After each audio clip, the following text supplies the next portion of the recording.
Hi, it's Tim Hagen from Progress Coaching, and welcome to another episode of Coaching Conversations.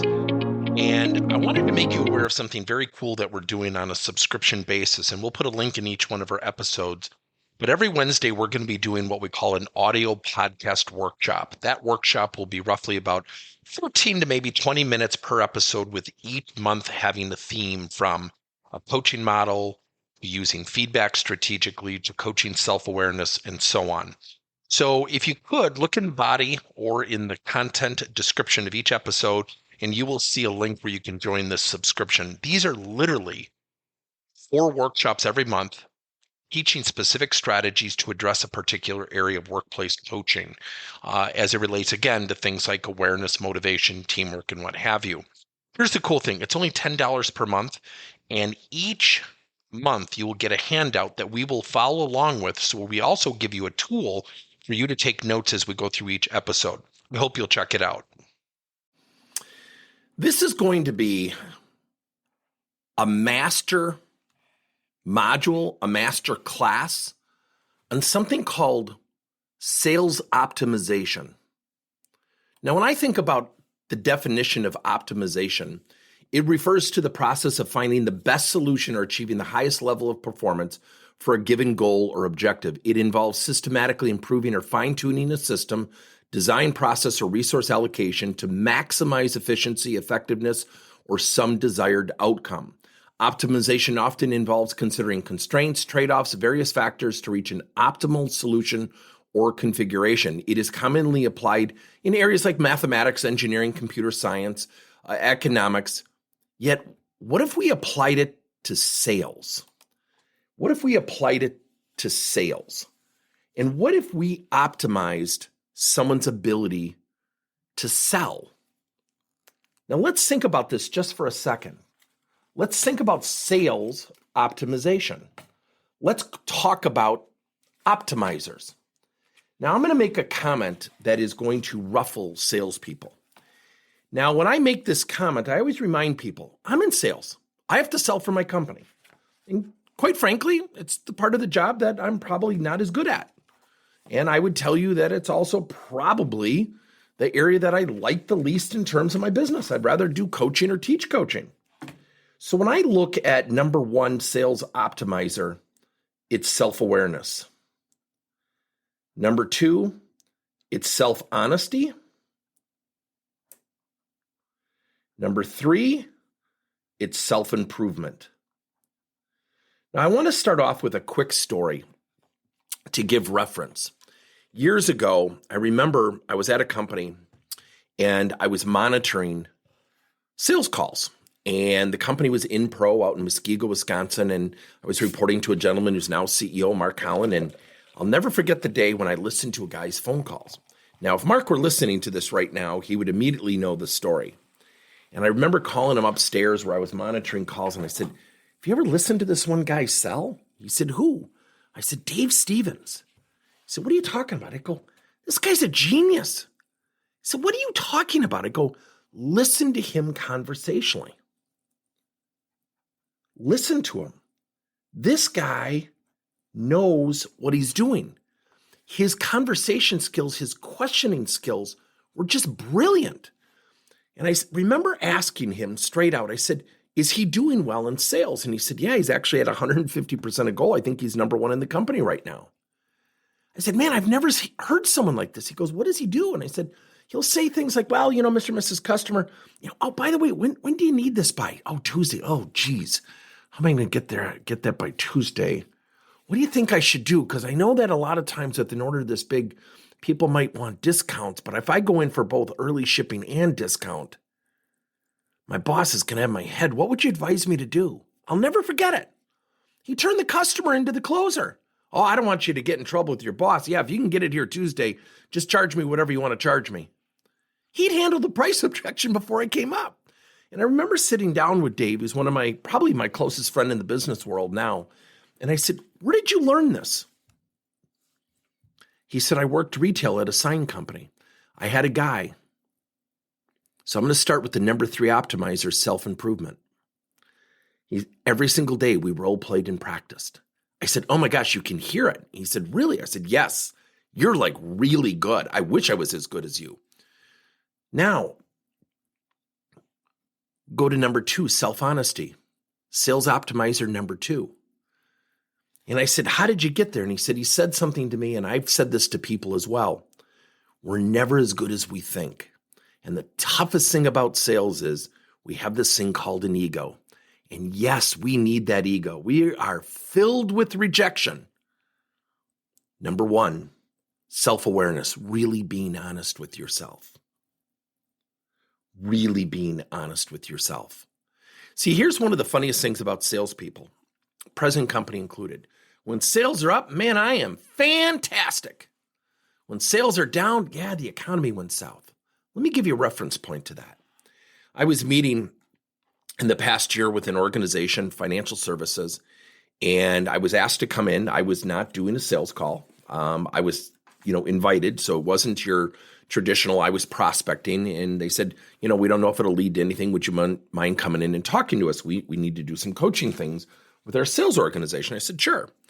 And I'll never forget it. The vice president of sales starts out the meeting, and there's a dynamic. There's someone in sales, there's someone in HR, there's the CEO, or I think it was the CEO or the president, and then the VP of sales. And he immediately, either he's trying to impress somebody in the room, or maybe I misread him, yet he looks at me and goes, well, tell me a little bit about yourself.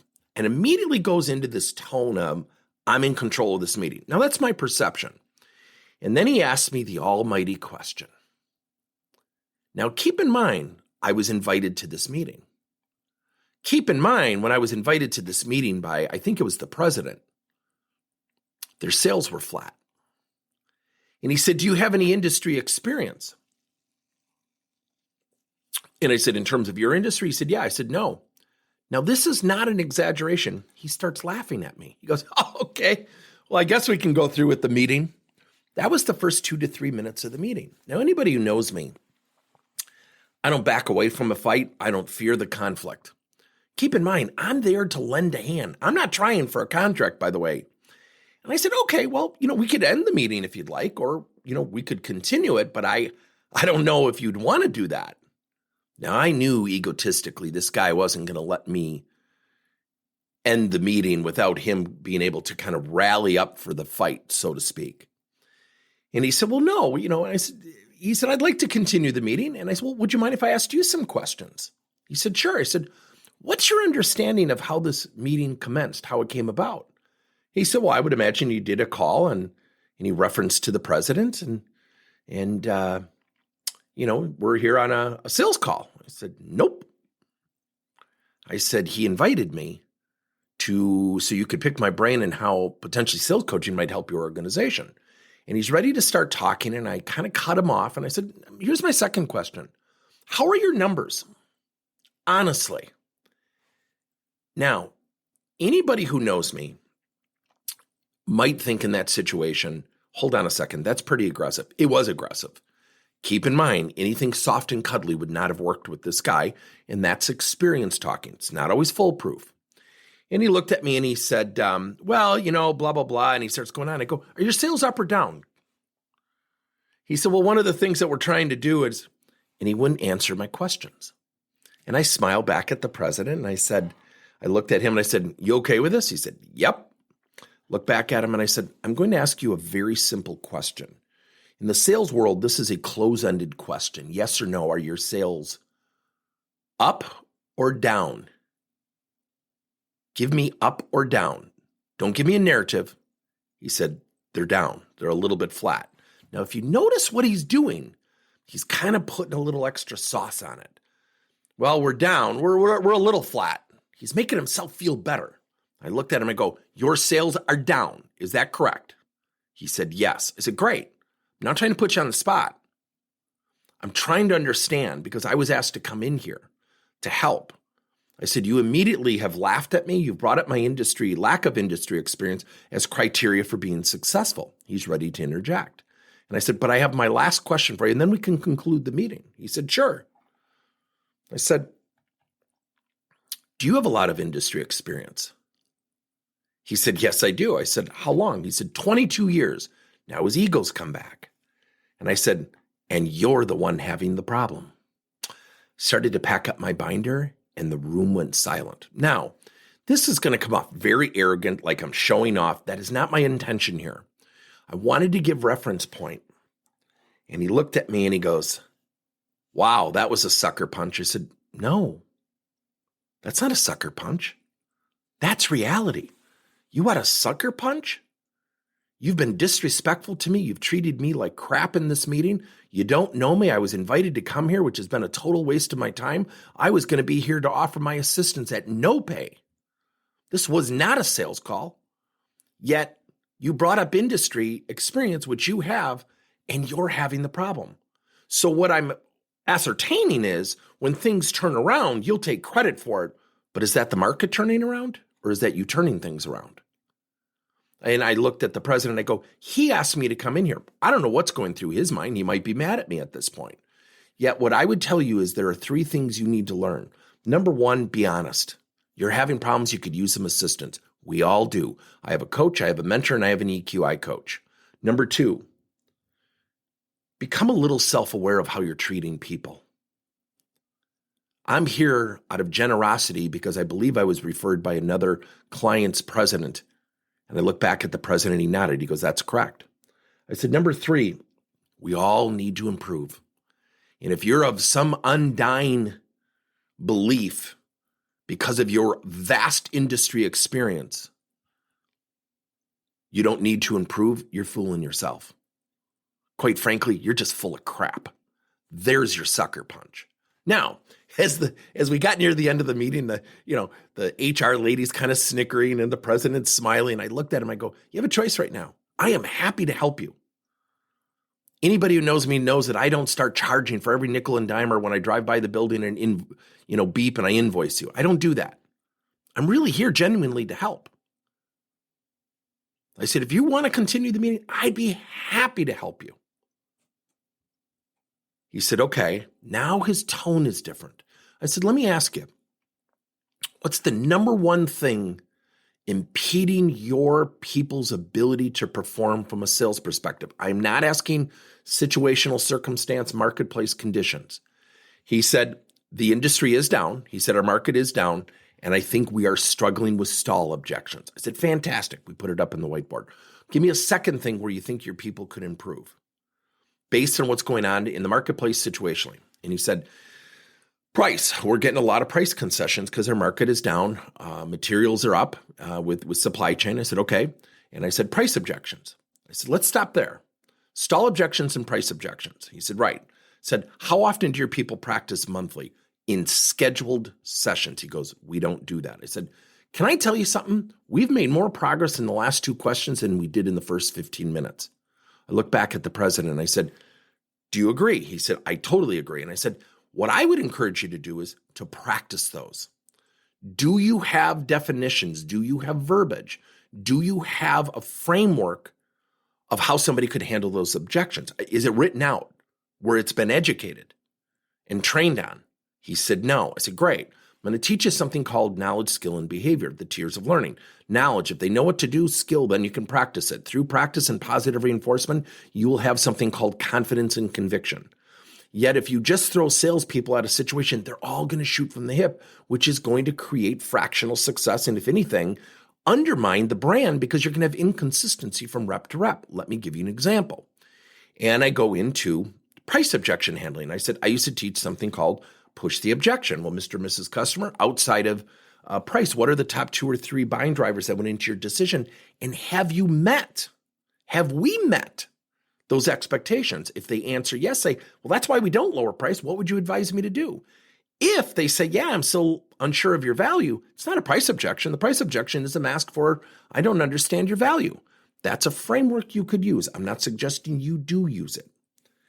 See, sales optimization starts, in my estimation, with self-awareness, developing the skills to truly look at oneself and be honest. Number 2, after you become self-aware is to be really honest of what you need to do. You know, one of the funniest things about salespeople, and I have made this mistake countless times, I need to come in, do my number of calls when I was in sales, and I would find a way to work extra long on the proposal. We once did a study where we did a time management sequence or analysis. And I think we did it was like 60 reps. It was a tech firm down in Chicago. And we asked them, what are your top 10 priorities as it relates to your job? Take those top 10, put them down to 4, and put them in the order in which you do them. And I think it was less than 20% mentioned prospecting or cold outreach, which was the number one objective. They had redefined their job descriptions, but they just didn't send anyone the memo that they had done so. When we practice self-awareness, we position ourselves to really be honest. And honesty includes knowing what you're good at and where you have opportunities to improve. Then number 3, when we invest in self-improvement, void of marketplace conditions and situations. See, the funniest thing is we all do this in sales and non-sales. When somebody gives you some advice, try this, yeah, but. See, the reason we yeah, but things is so we can fend off what we know deep down we have to do. It's like someone with a negative attitude. You should be nicer. They know that. So what we do is we build in defense mechanisms. So self-improvement, especially as it relates to sales optimization. So again, when you think about sales optimization, it's the process of improving sales performance, maximizing the effectiveness and efficiency of a salesperson and the organization.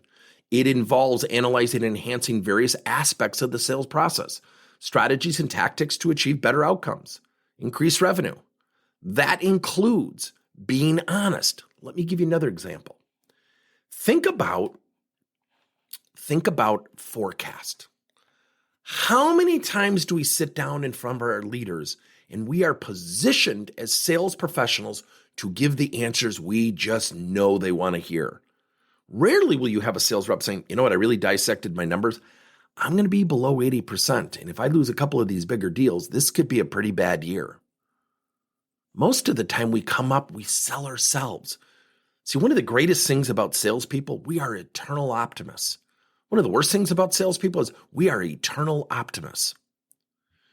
So think about this. I think it's the Sales Management Association that does this study. 1 out of 2 people hit their quotas every year and 1 out of 2 do not. That statistic has varied very little in decades. One of the healthiest things that we can do is to take someone's forecast and do what I call a conditioner. Put in a condition of, if you lost your top deal or 2, what would happen to your numbers? That will give you critical thinking of the sales rep. Have they optimized their forecast? Have they optimized their understanding? If someone's at 103% of goal because of deals that are pending, and you take one out and it goes down to 80, would they know that? That really gives you the opportunity to get someone to really understand and become self-aware so they can be self-honest and they can really pursue self-improvement. Now, sales optimizers, there are more than just self-awareness. There are more than just self-honesty. There are more than just self-improvement. I will tell you at the forefront of all of this is ego. To get in a car, to go to a client site, not knowing someone, prospect site, and have a conversation with somebody is not easy.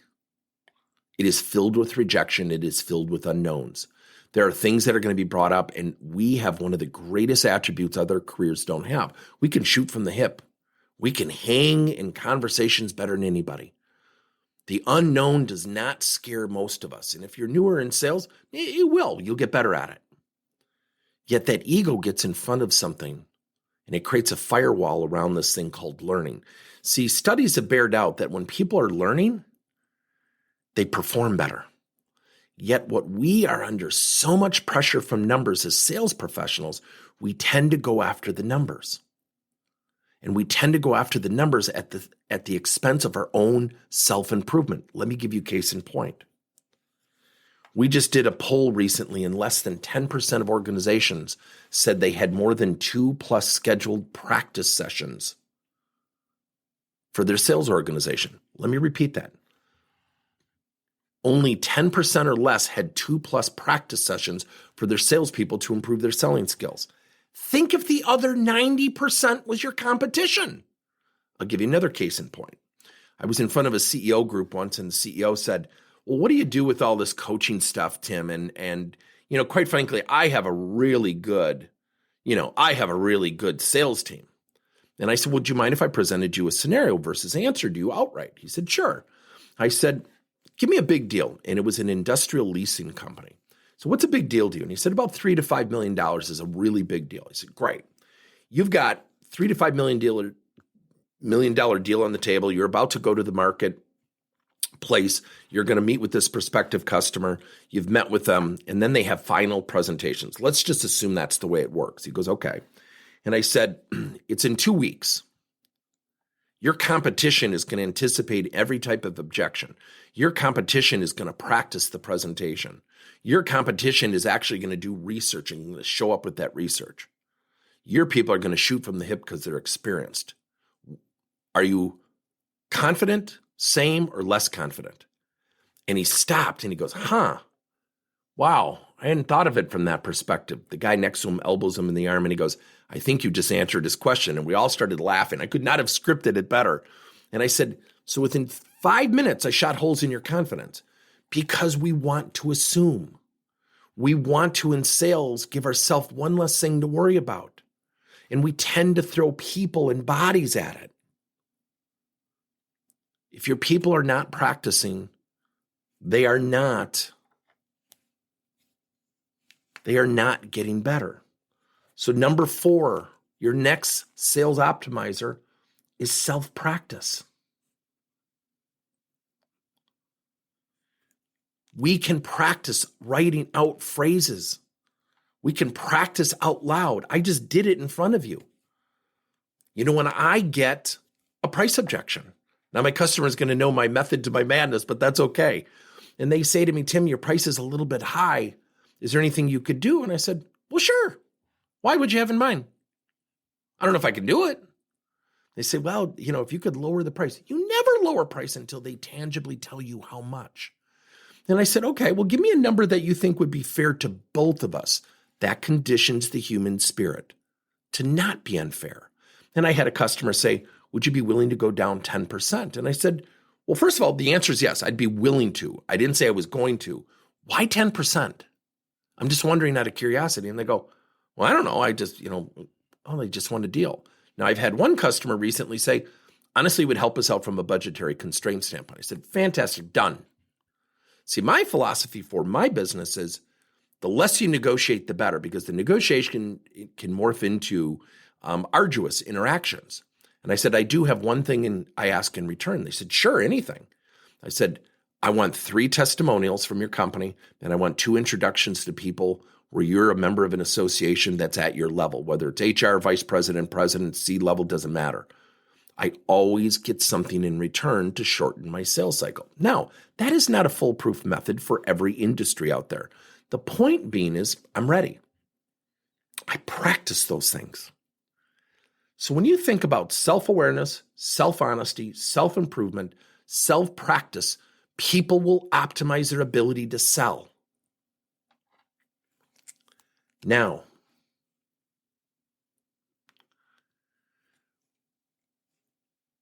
when we look at the 5th one, which is self-perspective, this is the toughest one.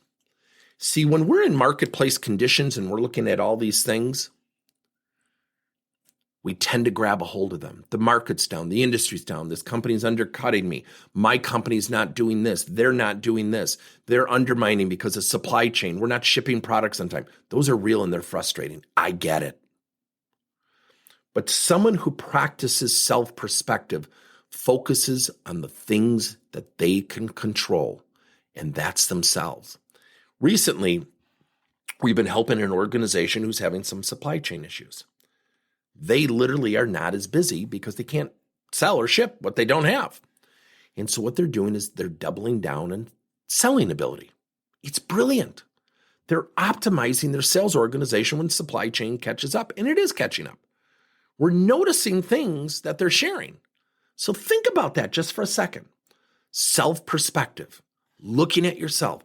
What can I do for me? What can I do to improve me? It's beyond self-improvement. Self-improvement is the action. Self-perspective is a mindset. So we've covered 5 sales optimizers: self-awareness, self-honesty, self-improvement, self-practice, self-perspective. If sales organizations practice and facilitate room to pursue these things,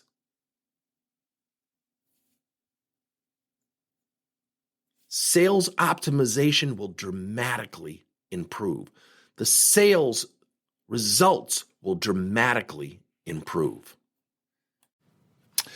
Thank you for listening to another episode of Coaching Conversations by Tim Hagan and Progress Coaching. Now, our company is always coming out with new and innovative solutions to help leaders coach their employees. And recently, we just created a new service called Coach to You, where leaders can pick and choose topics and assign 7 to 21-day programs for employees to learn and, more importantly, apply actions and then reflect and share what they're going to do going forward as a result of the learning. It's called Coach to You. We're literally bringing coaching to your employees. If you're intrigued, we'll have a link in each one of our episodes where you can get more information. And again, thank you so much for listening to another episode.